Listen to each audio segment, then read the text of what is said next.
Hi, this is Gotti Elcon with Selig Film News. We're here with the team behind The Day West Shook Texas. Producer, director Jim Gerik, editor Chuck Venable. Guys, this was such a big moment for North Texas area. It became a national issue, became international story. Can you tell us again where you guys were, the impact you had on that specific day? Oddly enough, I was in a bar under my office. Usually we went down there for a drink after work, and it came up on the news, and that was my first hint of it. And actually, I texted 3 people who were firemen, one being who's now the mayor, and 2 of my friends, to ask if they were all right, because it said 60 to 70 people dead, and I was just terrified. And I still have the text on my phone. And I had one that hit back and it said it was bad, that people are dead. Chuck, you were in... I was not. I was in my office. I was working. It's that hour of the day. That's what I'm typically doing. And I certainly, when I heard the news later that evening, the first thing, needless to say, that Jim is my very dear friend. So immediately I felt like, I knew something was, I knew how he was feeling. I knew the way he was reacting, because I know how he feels about his community and his people from that area. So it really hurt. I knew what was going on, but I knew that also he was going to be so involved. I was trying not to get in the way. We really had very little communication at that point, because I knew the chaos that was ensuing. I could see what was happening. So my heart was there with him. For a lot of Dallas people, West is always a stop on the way south to Austin. It's what we do. It opened the door for, I think, Dallas, Austin, people that may not have looked past the kolaches to see the real town. What has that meant for you, seeing the impact of what's happened since, and your reflections of the town now compared to the way you grew up with it? The town, the people are still the same. It's the dust is cleared, though, the smoke's cleared, and it impacted them quite a bit. And when you're from a town of giving, that you're taught not to share your pain with other people, because there's always people that have things worse. They're worse off than you are. And so, oddly enough, a lot of people in West didn't even share their own stories with each other. And I think that's what this film's going to do, is get them to open up, because it was messed up, very bad. That's something that I don't think anybody else should have to go through. Yeah. Jim, with your dad's history and knowing, you brought the mayor here. I mean, this is a big deal to the town to hopefully, like you said, open the conversation. Yeah. What was it like when you guys were interviewing people and trying to get people to open up, though? Because you're giving them this concept that we're going to make a film, but was there that apprehension from them to say, maybe I don't want to talk about it? No, I didn't have that, because we're such close friends. I mean, with my dad being fire chief for 30 years, knew all the firemen. We all grew up together. It's kind of, they now run the town, and I didn't get any of that.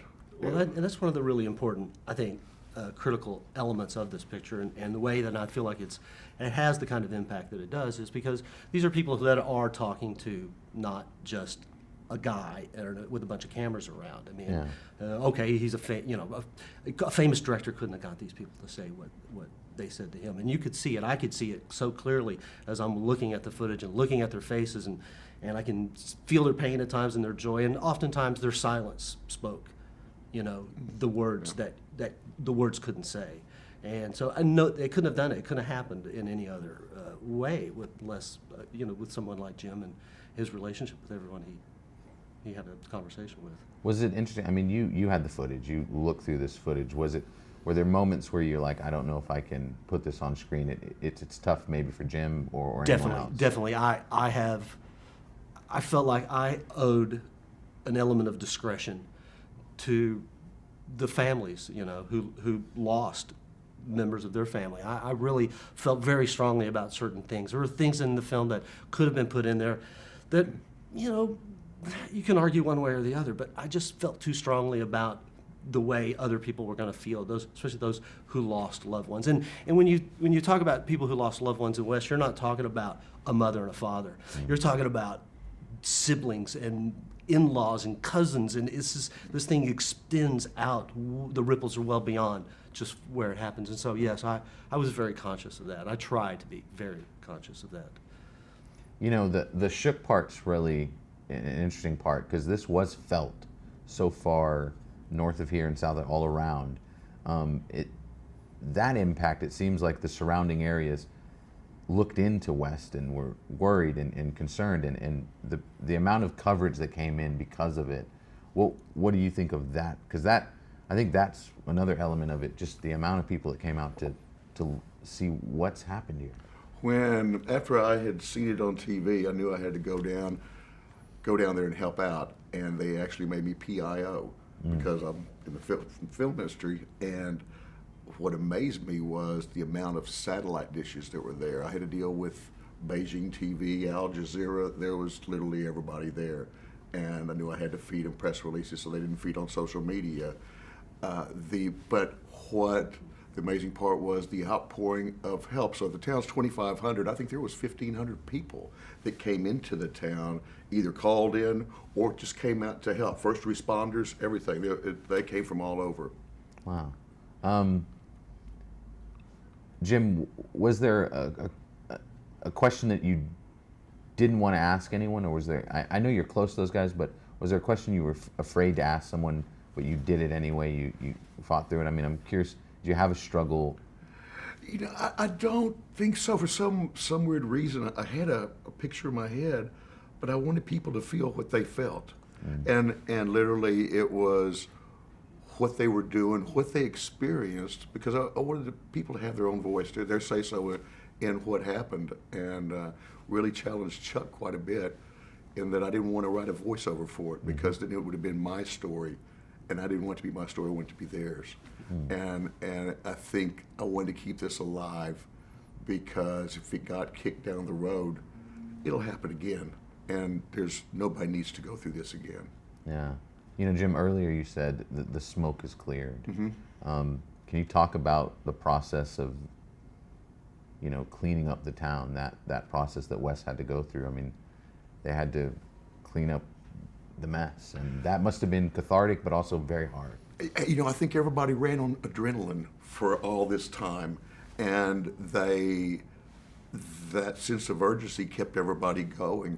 But there were groups of people that, I mean, there's a side to it that makes you feel warm, that there were church groups that would come in every weekend for, over a year, every weekend from Georgetown, from different places, to help move rocks, to help tear down the houses, because insurance didn't pay for leveling your house. You had to pay for it yourself. So that was those stories needed to be heard too. Well, and I think it's important because this is kind of a tale of two tales in a way, and it's a cautionary tale. We don't want this to happen again. You find that there are people who live right around it, and this happens in communities like West all around, where this is a fertilizer plant. There's a farming community. Yeah. They have to be there. Yeah. So we have to try to understand what happened and really understand that and deal with that so that tragedy doesn't happen.